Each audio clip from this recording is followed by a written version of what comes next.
Selamat pagi, saudara-saudaraku yang dikasihi dan diberkati oleh Tuhan. Pagi ini kita berjumpa kembali di dalam kasih karunia Tuhan yang memberikan kekuatan dan kesehatan kepada kita. Saudara-saudara, pernahkah saudara punya pengalaman ketika satu saat kita menghadapi masalah, kita menghadapi godaan, kita menghadapi cobaan, khususnya yang begitu berat dalam hidup kita. Lalu kemudian pada saat itu kita kuat, kita bertahan, kita tidak hancur, kita tidak binasa oleh karena masalah-masalah yang kita hadapi, kita tidak tergoda, kita tidak jatuh ke dalam pencobaan. Pada saat itu kita kuat untuk bertahan.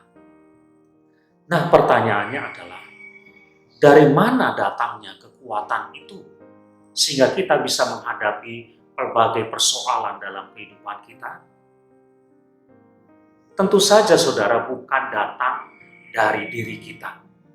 Bukan karena kita merasa kuat, karena kita mampu, karena kita hebat. Bukan. Kita adalah orang-orang yang lemah, yang terbatas, yang rapuh. Ada banyak persoalan sebetulnya yang mungkin saja seharusnya sudah menghancurkan hidup kita. Tetapi kita kuat untuk bertahan menghadapinya. Dari mana datangnya kekuatan itu? Ya, datangnya dari Tuhan. Itulah kasih karunia Tuhan kepada kita. Kalau bukan karena kasih karunia, kita mungkin sudah putus asa. Kita sudah hancur, kita sudah binasa dengan pergumulan-pergumulan hidup kita yang begitu berat. Saudara, di dalam 2 Korintus pasal 12 ada pernyataan dari Rasul Paulus bahwa satu kali dia menghadapi masalah yang begitu berat dalam hidupnya. Dan ternyata sekalipun dia sudah berdoa, memohon supaya masalah itu berlalu, masalah itu tetap ada.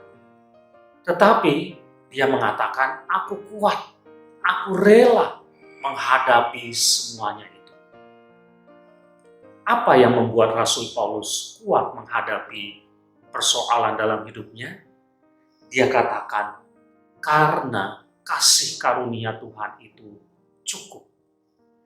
Ya, di dalam hidupnya ada kasih karunia Tuhan, dan itu cukup. Cukup untuk memberi dia kekuatan, cukup untuk menguatkan dia untuk bertahan, cukup dia menghadapi masalah-masalah dalam hidupnya. Kasih karunia itulah yang membuat dia bertahan, dan dia rela untuk menghadapi apapun pergumulan hidupnya. Ya saudara, kita membutuhkan kasih karunia dari Tuhan. Dan sesungguhnya kasih karunia Tuhan dalam hidup kita itu cukup memberi kepada kita kekuatan untuk bertahan menghadapi apapun juga pergumulan hidup kita. Satu sisi kita bersyukur karena kita kuat bertahan menghadapi berbagai pergumulan kita.